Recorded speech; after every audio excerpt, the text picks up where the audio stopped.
नमस्कार दोस्तों, स्वागत है आपका हमारे YouTube चैनल स्टोरी स्टेशन पर। दोस्तों, हम अपनी वीडियो से आपका ज्ञान बढ़ाते हैं, तो सब्सक्राइब जरूर करिएगा। अब श्री हरि विष्णु और राक्षसों की भयानक टक्कर होने वाली थी।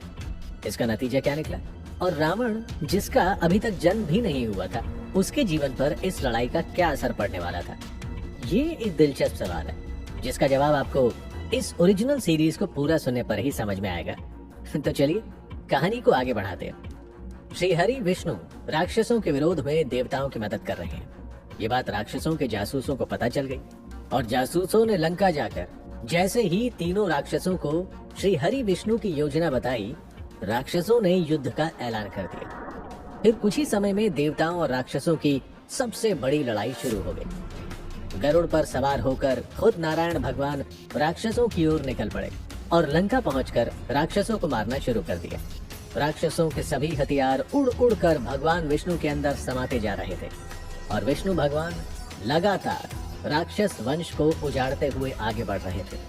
कुछ ही समय में राक्षस माली और माल्यवान दोनों मारे गए। तीनों राक्षस भाइयों में केवल सुमाली जिंदा बच गया था। राक्षसों में हाहाकार मच गया। अपनी जान बचाने के लिए सुमाली बाकी बची सेना के साथ पाताल में जा छुपा। सभी राक्षस अब पाताल में ही बस गए। इसे राक्षसों का अंत समझकर देवता, ऋषि मुनि, इंसान और जानवर सभी त्योहार मनाने लगे। चारों ओर श्री हरि विष्णु की जय जयकार गूंजने लगी। यहाँ से शुरू होती है राक्षस राज रावण की जन्म कथा। कुछ ही समय बाद सुमाली अपनी सुंदर बेटी के साथ धरती पर घूमने आया। तभी सुमाली की नजर दिव्य पुष्पक विमान पर पड़ी, जिस पर बैठकर धन के देवता कुबेर उड़ते हुए अपने पिता विशर्वा से मिलने जा रहे थे। उड़ते हुए पुष्पक विमान को देखकर सुमाली हैरान रह गया। उसके दिमाग में राक्षसों को फिर से शक्तिशाली बनाने की योजना आ चुकी थी।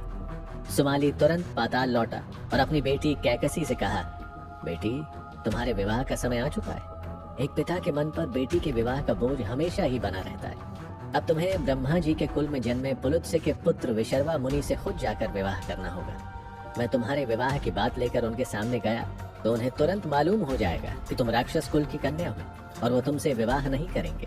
इसीलिए हे बेटी, तुम जाकर किसी भी तरह विशर्वा से विवाह कर लो, तभी तुम्हें कुबेर जैसा तेजस्वी पुत्र होगा और वही हमारे राक्षस कुल को फिर से जिंदा करेगा। अपने पिता की बातें सुनकर उनके गौरव और सम्मान को वापस लाने के लिए कैकसी सीधे विशर्वा मुनि के आश्रम जा पहुंची। उस समय विशर्वा तपस्या कर रहे थे। कैकसी उनके पास जाकर खड़ी हो गई। कैकसी इतनी सुंदर थी और तेजस्वी थी कि विशर्वा की तपस्या बीच में ही टूट गई। लेकिन विशर्वा के चेहरे पर जरा भी गुस्सा नहीं था। उन्होंने कैकसी से पूछा, हे देवी, तुम कौन हो और यहाँ क्या करने आई हो? तब कैकसी बोली, महाराज, मेरे यहाँ आने की वजह तो आप अपनी तपस्या से भी जान सकते हैं, लेकिन फिर भी मैं आपको बता दूं कि मैं यहाँ अपने पिता के कहने पर आई हूँ और मेरा नाम कैकसी है। उसके बाद विशर्वा ने अपनी आंखें मूंद ली और अपने तप के बल से सब जान लिया। विशर्वा ने फिर कहा, हे देवी, मुझसे पुत्र की चाह में तुम यहाँ तक चली आई, पर इस बुरे नक्षत्र में आने की वजह से अब तुम्हारी कोख से बुरे कर्म वाले राक्षस ही पैदा होंगे। ये सुनकर कैकसी दुखी हो गई और बोली, हे धर्मात्मा, मुझे आपसे दुराचारी नहीं बल्कि आपके जैसे सुंदर गुणों वाली संतान चाहिए, इसीलिए मुझ पर कृपा कीजिए।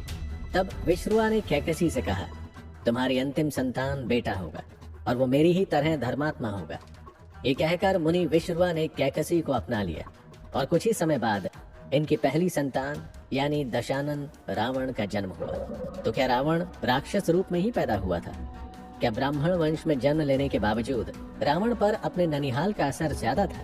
क्या कैकसी ने वाकई एक राक्षस पैदा किया था? जैसे जैसे आप आगे सुनते जाएंगे, आपको इन सभी सवालों का जवाब मिलता जाएगा।